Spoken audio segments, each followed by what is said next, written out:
Assam CM kemang trees for future lapen trees planting in school premises alamthi ating pen forest atuma fan school ahem tin thengpi aklim kepa e kapangcheng pon.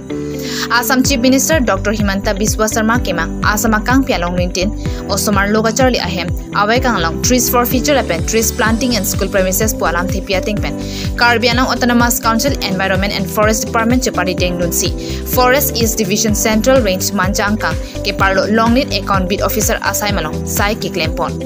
Bangsalong kachirap chito duna bangphu bangphi mate staff laki pinkuteron forester hini William terang forester hini Mohanpuri forester hini atum pate responsi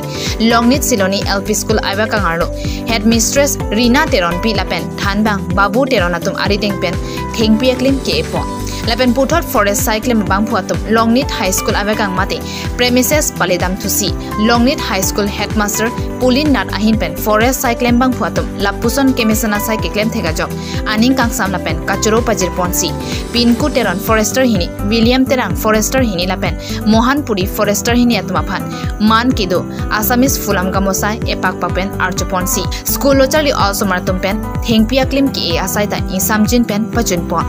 manja pen Indrajit teron Karabidele news